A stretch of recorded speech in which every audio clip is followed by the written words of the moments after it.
ሰላም ጤና ይስጥልኝ የተከበራችሁ የሶሎዳ ሚዲያ ቤተሰቦቻችን እንዴት ቆያችሁ? ለዕለተ ማክሰኞ ያዘጋጀናቸው ወቅታዊና አዳዲስ መረጃዎቻችን ይዘን ቀርበናል። መረጃዎቻችን እየተከታተላችሁ እስከ መጨረሻው ከኛ ጋር እንድትቆዩ ከወዲሁ በአክብሮት እጋብዛለሁ።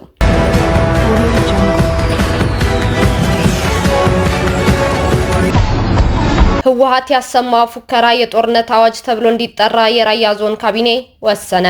የራያ ዞን ካቢኔ ትናንትና ግንቦት 4 2017 ዓ.ም ባደረገው ስብሰባ ህወሓት በቡድኑ መሪ ደብረጽዮን በኩል የራያ ህዝብ ህወሓትን እየጠበቀ ነው፣ ልንደርስለት ይገባል በማለት ያሰማው ፉከራ የጦርነት አዋጅ ተብሎ እንዲጠራ የራያ ዞን ካቢኔ ወስኗል። የዞኑ ካቢኔ ከትግራይ ክልል ጊዜያዊ ፕሬዝዳንት ጀነራል ታደሰ ወረደ በሁለንተናዊ ጉዳዮች ላይ አስመልክቶ ጥልቅ ውይይት ማካሄዱንም አስታውቀዋል። ፕሬዝዳንቱ የሰጡት የማጠቃለያ ሐሳብ ለመላው የትግራይ ህዝብ የሚጠቅምም ነው ብለዋል።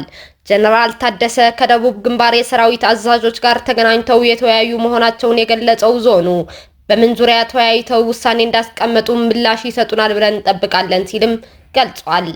ከሰራዊቱ አዛዦች ጋር ሊደረግ የነበረው የውይይት መድረክ ግን ፕሮግራማችን ስላልነበረ ጥለን ወጥተናል በማለትም የገለጸው የራያ ዞን አስተዳደር ከእቅዳችን ውጪ የሚደረግ የውይይት መድረክ ስለማይጠቅም አልተገኘንም ብሏል። የራያ ዞን አስተዳደር በሳምንቱ የህወሓት ፉከራና እንቅስቃሴ ዙሪያ የተወያየ ሲሆን በቅርብ ጊዜ መግለጫ እንደሚሰጥና ሰልፍ ለማካሄድ መታሰቡም አስታውቋል። በተጨማሪም ህወሓት በቡድኑ መሪ ደብረጽዮን በኩል የራያ ህዝብ ህወሓትን እየጠበቀ ነው፣ ልንደርስለት ይገባል በማለት ያሰማው ፉከራ የጦርነት አዋጅ ተብሎ እንዲጠራ ካቢኔው ወስኗል ሲል ገልጿል።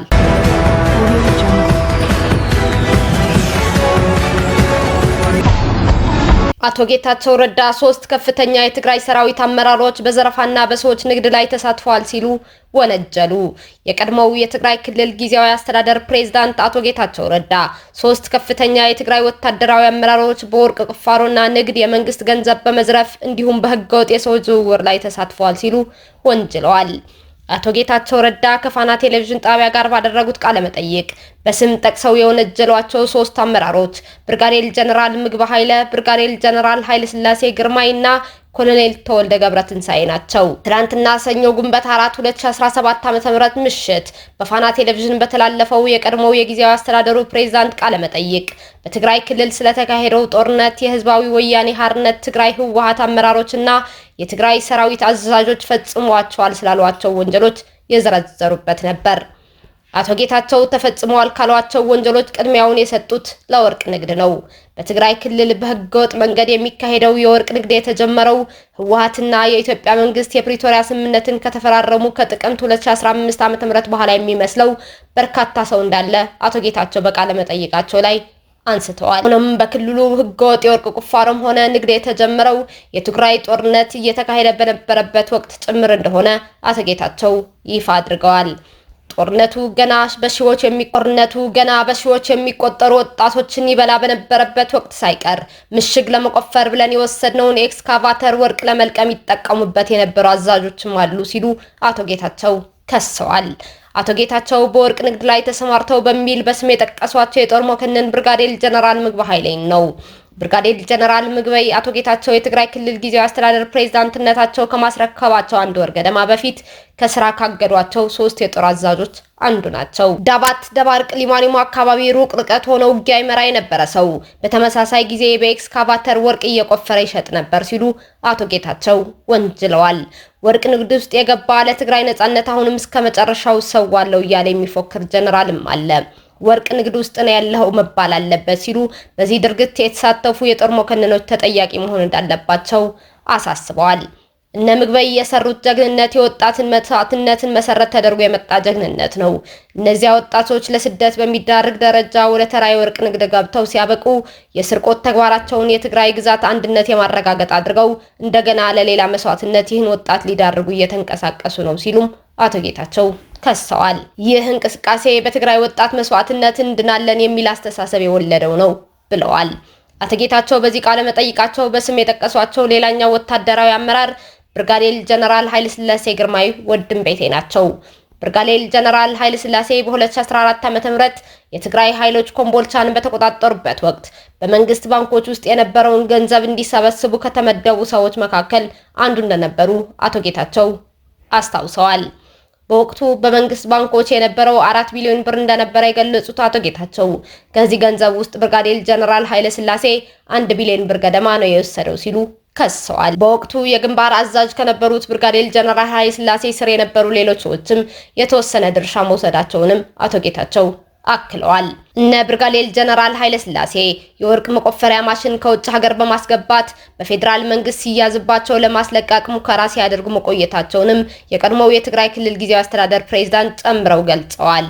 እነ ምግበይ እና ኃይለ ሥላሴ በወንጀል ተነክረው ድንገት የሆነ ሰላም ከተፈጠረ አደጋ ውስጥ ገባለው ተጠያቂ ሆናለው ብለው የሚያስቡ ሰዎች ግርግር በፍጹም እንዲያልቅ አይፈልጉም ሲሉም አቶ ጌታቸው ነቅፈዋል። አቶ ጌታቸው አክሎም በጦርነት ወቅት ኤርትራውያን መሸጥ ንብረት ነበር የሚባለው፣ በእኛ በኩል ዓላማው ኤርትራን ሰራዊት እናፍርሰው የሚል ነበር። የኤርትራን ሰራዊት ማፍረስ ዘመቻን እመራለው የሚለው ወገን ግን ገንዘብ ያላቸውን ሰዎች ብቻ ነበር የሚያተርፈው። ስለዚህ የደሃ ልጅ ወጥሮ ሊዋጋ ይገደዳል ማለት ነው። ኤርትራዊ ከያዝክ በኋላ 20 ወጣት አንድ ቤት ትዘጋና ቤተሰቦች አሏቸው የሚባሉትን ሰዎች ውጭ ሀገር አካውንት እየተጠየቁ እያንዳንዱ ሰው በትንሹ $4000 እንዲያስገባ እየተጠየቀ 20 ሰው ካፈንክ $80000 ታስገባለህ ማለት ነው። በዚህ የውጭ አካውንት ከፍተው በሺዎች የሚቆጠሩ ሰዎችን እየሸጡ እያገቱ አሁን በኤርትራውያን የተጀመረው ወደ ተጋሩ ዞረዋል። ይህንን አመራር የሚሰጡ ከፍተኛ የህወሓት አመራሮችም አሉ ሲሉ የወንጀል ጓዳውን ቆፍረው አውጥተውታል። ህወሓት የወንጀል ኢንተርፕራይዝ ነው። ይህንን ወንጀለኛ ቡድን ለማፍረስ መተባበርና መረባረብ አለብን ሲሉም አክለዋል።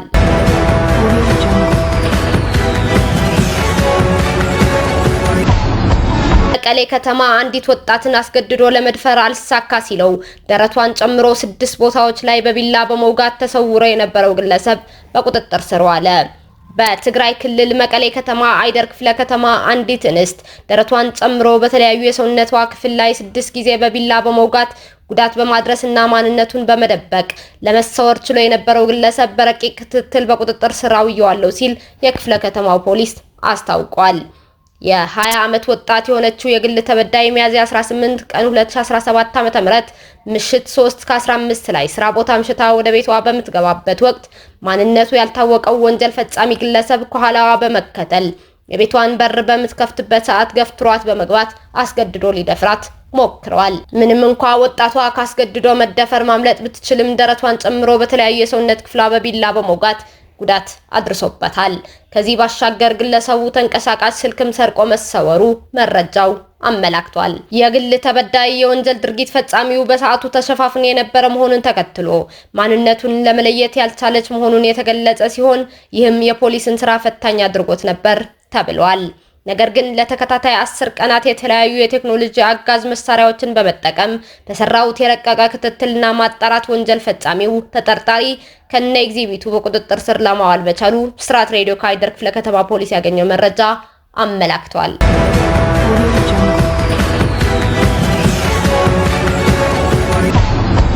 በዓለም አቀፍ የግልግል ዳኝነት ኢትዮጵያውያኑ የተከራከሩበትና ኢትዮጵያ የተጠየቀችበት የ1 ቢሊዮን የካሳ ክፍያ አብዛኛው ውድቅ ሆነ።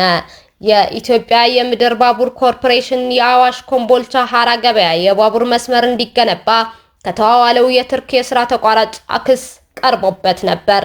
የቱርክ የስራ ተቋራጭ በሰሜኑ ጦርነት ምክንያት ስራው በመስተጓጎልና በመዘረፉ የምድር ባቡር ኮርፖሬሽን $1 ቢሊዮን ካሳ እንዲከፍለው ክስ አቅርበዋል። ኮርፖሬሽኑም ለንደን በሚገኘው በዓለም አቀፍ የግልግል ዳኝነት የሚከራከሩ ባለሙያዎች ለማግኘት ጨረታ አውጥቶ የህግ ባለሙያውን ፕሮፌሰር ጥላሁን ተሾመን መርጦ እንዲከራከሩ አድርጓል። በረዳትነትም የኮርፖሬሽኑ የህግ ክፍል ተሳትፏል። የቱርክ ስራ ተቋራጭ በርካታ የክስ አይነቶች ያቀረበ ሲሆን ለነዚሁም ከ800 በላይ ማስረጃዎችን አቅርበዋል። ኢትዮጵያውያን በብቸኝነት ተከራክረው በማያውቁበት ዓለም አቀፍ የግልግል ዳኝነት ብቸኛ ተከራካሪ ሆነው የቀረቡት ፕሮፌሰር ጥላሁን ተሾመ በክሶቹ ላይ መልስ በመስጠት ተከራክረዋል። በእንግሊዘኛ በተጻፉ በመቶዎች የሚቆጠሩ ገጾች በሚደርሱ የክርክር ሐሳቦች የሰውና የሰነድ ማስረጃዎችን አቅርበው ተከራክረዋል። የግራ ቀኙን ክርክር ለ2 ዓመታት ሲያየሰነበተው ዓለም አቀፍ የግልግል ዳኝነት ኢትዮጵያ ከቀረበባት አብዛኛውን የካሳ ጥያቄ ልትከፍል አይገባትም ብሎ መወሰኑ ተሰምቷል። በውሳኔ ትንታኔ ላይ ከስራው በፊት ኢትዮጵያ በዶላር የከፈለችው ገንዘብ ተመላሽ እንዲሆንላትም ተወስኗል። ለኢትዮጵያ ከፍተኛ ጉዳት ሊያስከትል የሚችለውን የካሳ መጠን ኢትዮጵያውያኑ ባለሙያዎች ተከራክረው ማስቀረታቸው በዓለም አቀፍ የግልግል ዳኝነት ብዙ ጊዜ አሸንፋ ለማታውቀው ኢትዮጵያ ብቁ ባለሙያዎች እያፈራች መሆኑን የሚያመላክት ነው ተብለዋል። መረጃው ሸገር ኤፍኤም አጋርቶታል።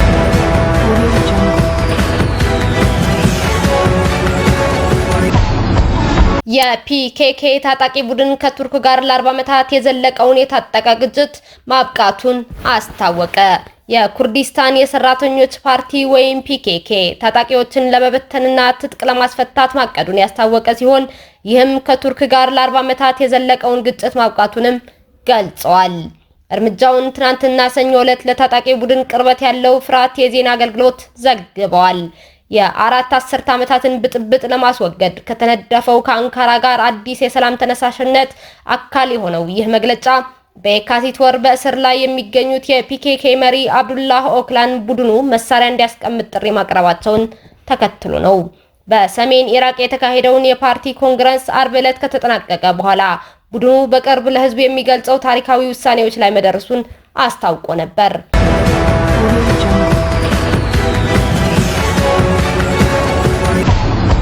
ሐማስ ትናንትና ግንቦት 4 2017 ዓ.ም የለቀቀው የመጨረሻው አሜሪካዊ ታጋች ከቤተሰቡ ጋር ተገናኘ። ሐማስ በእገታው ስር የነበረው እስራኤላዊ አሜሪካዊ ታጋች ኤደን አሌክሳንደር ለቀይ መስቀል ማስረከቡን የእስራኤል መገናኛ ብዙሃን ዘግበዋል። ሐማስ እስራኤላዊ አሜሪካዊ ታጋች ኤደን አሌክሳንደርን ትናንትና ሰኞ ጋዛ ውስጥ ለቀይ መስቀል ማስረከቡን የእስራኤል ቴሌቪዥን ጣቢያ ካን ቲቪ ዘግበዋል። ለቀይ መስቀል የተላለፈው የ21 ዓመቱ እስራኤላዊ አሜሪካዊ ታጋች ላለፉት 19 ወራት በሐማስ እገታ ስር መቆየቱ ይታወቃል። አሜሪካ እስራኤላዊ ታጋች በሐማስ ነፃ ከወጣ በኋላ ከቤተሰቡ ጋርም ተገናኝተዋል።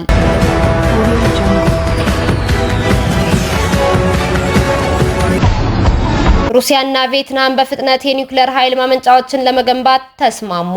ሩሲያና ቪየትናም በደቡብ ምስራቅ ኤሲያ የኒውክሌር ኃይል ማመንጫዎችን ለመገንባት በፍጥነት ለመደራደርና ስምምነቶችን ለመፈራረም እንዲሁም የሁለትዮሽ ሁሉን አቀፍ ስትራቴጂካዊ አጋርነት ወደ አዲስ ደረጃ ለማድረስ መስማማታቸውን የሁለቱ ሀገራት የውስጥ መገናኛ ብዙሃን ሰኞ ዕለት ዘግበዋል። ሁለቱ ሀገራት በቪየትናም የኒውክሌር ኃይል ማመንጫ ግንባታ ላይ የተራቀቁ ቴክኖሎጂዎችን ተግባራዊ በማድረግ የኒውክሌርና የጨረር ደህንነትን፣ ማህበራዊና ኢኮኖሚያዊ እድገትን የሚመለከቱ ደንቦችን በጥብቅ እንዲከተሉ በአፋጣኝ ለመደራደርና ለመፈራረም መስማማታቸውን የሁለቱ ሀገራት የጋራ መግለጫ ጠቅሶ ወርልድ ኒውክሌር ኒውስ ዘግበዋል። መግለጫው የወጣው የቪየትናም ኮሚኒስት ፓርቲ ኃላፊ ቶላም በሞስኮ ያደረጉትን ጉብኝት ተከትሎ ነው። የኒውክሌር ኃይል ማመንጫው ግንባታ የላቀ ቴክኖሎጂ ያለው የኒውክሌርና የጨረር ደህንነት ደንቦችን በጥብቅ የሚከተልና ለማህበራዊና ኢኮኖሚያዊ ልማት ጥቅም ነው ሲል መግለጫው ገልጿል። ቪየትናም ፈጣን እድገት እያስመዘገበ ያለውን ኢኮኖሚዋን ለመደገፍ የኃይል ማመንጨት አቅሟን ለማሳደግ ባደረገችው ጥረት ከ10 ዓመታት በፊት ተቋርጠው የነበሩትን የኒውክሌር ኃይል ማመንጫዎችን የማልማት እቅዷን ቀጥላለች። ሁለቱ ወገኖች አሁን ያላቸው የትብብር ዘዴዎችን በተለይም የኢኮኖሚ ንግድና የሳይንስ ቴክኖሎጂ ትብብር ኮሚቴን እና የመከላከያ ስትራቴጂ ውይይቱን ውጤታማነት ማሻሻል እንደሚያስፈልግ አሳስበዋል። ሁለቱም ወገኖች የመከላከያና የጸጥታ ትብብር የሁለትዮሽ ግንኙነት ጠቃሚ ምሰሶ ሆኖ እንደሚቀጥል አረጋግጠዋል። በዚህ መስክ የጋራ ስራ በሶስተኛ ሀገር ላይ ያለም አይደለምና ሙሉ በሙሉ ከዓለም አቀፍ ሕግ መርሆችና ደንቦች ጋር የተጣጣመ ነው ብለዋል። በኤሲያ ፓሲፊክ እና በዓለም ውስጥ ደህንነትና ዘላቂ ልማትን ለማረጋገጥ አስተዋጽኦ ያደርጋል ሲል መግለጫው አክሏል። ሩሲያ ለቪየትናም ድፍድፍ ዘይትና የጋዝ አቅርቦትንና ማቀነባበሪያን ጨምሮ በኃይልና ጋዝ ኢንዱስትሪዎች ላይ ትብብርን ለማጠናከር ሁለቱ ወገኖች ተስማምተዋል። ቪየትናም እና ሩሲያ በማዕድን ኢንዱስትሪ፣ በትራንስፖርት፣ በመርከብ ግንባታና ማሽነሪ ማምረቻ፣ በባቡር መስመር ዝርጋታና የንግድ ኢንቨስትመንትን ለማሳደግ በሁለቱ ሀገራት መካከል የትራንስፖርት ኮሪዶሮችን በማስፋት ረገድ ተቀራራቢና ውጤታማ ትብብር ለማድረግ ተስማምተዋል። የተከበራችሁ የሶሎዳ ሚዲያ አድማጭ ተመልካቾቻችን ለዕለቱ መራርጠን ወደ እናንተ ያቀረብናቸው መረጃዎቻችን እስካሁን ስትከታተሏቸው የቆያችሁ ይመስሉ ነበር። እስካሁን ከኛ ጋር አብራችሁን ስለነበራችሁ እያመሰገንኩኝ በሌሎች መረጃዎች እስክንመለስ እንደተለመደው የሶሎዳ ሚዲያ ቤተሰብ በመሆን ላይክ፣ ሼር፣ ሰብስክራይብ ማድረጋችሁን አትርሱ። አዳዲስና ወቅታዊ መረጃዎቻችን በቶሎ እንዲደርሷችሁ የደወል ምልክቷን ይጫኑ። ሰላም ለእናንተ፣ ሰላም ለኢትዮጵያ።